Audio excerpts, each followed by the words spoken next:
Caitriona Balfe following in Sam Heughan's footsteps. What's really happening in Scotland? Scotland, in the early morning mist at Edinburgh Airport, Irish actress Caitriona Balfe, star of the acclaimed series Outlander, appeared modest yet purposeful. This trip wasn't for a film shoot or a red carpet event, it was personal. Balfe was following in her co-star Sam Heughan's footsteps, seeking to rediscover the soul of Scotland, the land that made cinematic history and continues to stir deep pride among Scots everywhere. A journey back to the heart of Outlander. Without studio lights or a production crew, Caitriona began her trip as a simple traveler.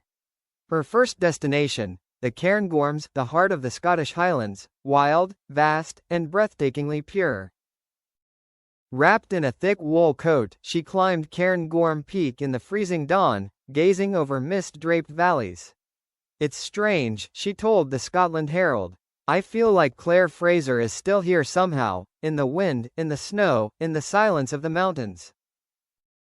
At the shimmering Loch Morlich, Balfe took out her camera, capturing every quiet reflection on the glassy water.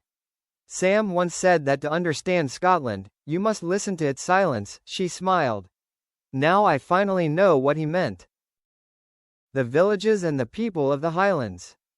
By dusk, the actress arrived in Avimore, a small stone-built village at the mountain's foot. She sat in a local tea room, sipping herbal tea sweetened with honey, listening to villagers talk about harvests and weather changes. "She didn't come here as a movie star," said Morag Campbell, the 63-year-old owner. "Caitriona was just herself, curious, humble, asking about how we live with nature out here." From their stories, Balfe realized that Scotland's magic isn't just in its scenery, it's in its resilience, where people live in harmony with harsh winds and rocky soil, guided by quiet strength and tradition.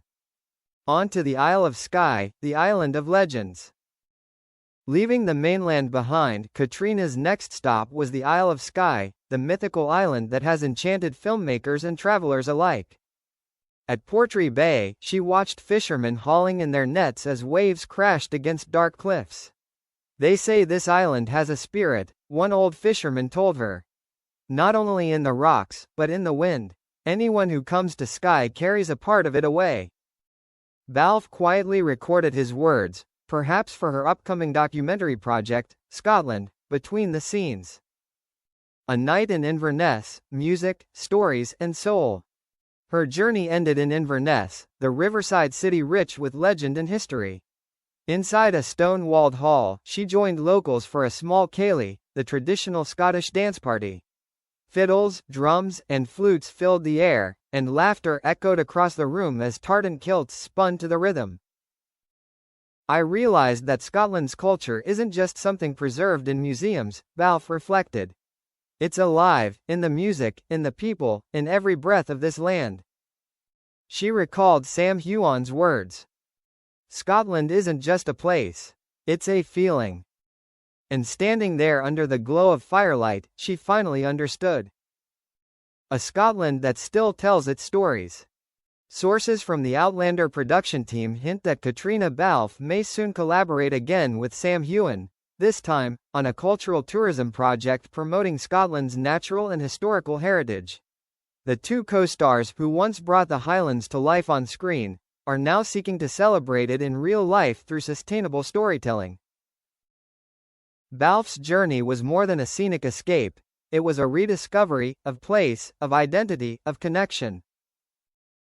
As she left Inverness, she wrote on social media, "I came here to follow Sam and Outlander, but what I found was Scotland, a country both real and mythical, where every step tells a new story."